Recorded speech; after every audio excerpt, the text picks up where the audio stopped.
আল্লাহ পাক তৌফিক দান করুন। ইনশাআল্লাহ আজকের লেকচার যাদের কানে যাবে, আমরা যদি না খেয়েও মরে যাই, আল্লাহ পাক না খেয়ে মারবেন না ইনশাআল্লাহ। রিজিক আছে, খাবো ইনশাআল্লাহ।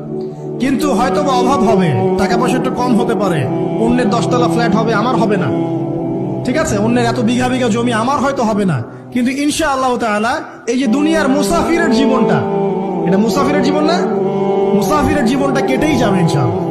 কাটবে না? যে কোনো ভাবে কেটে তো যাবেই ইনশাআল্লাহ।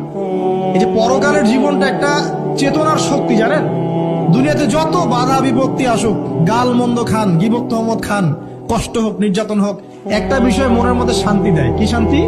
যে এই দুনিয়ার জীবনটা তো আর চিরস্থায়ী নয়, এটা তো আর সারা জীবন থাকবে না।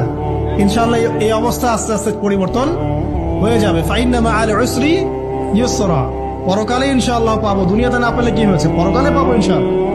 যুবক ভাই,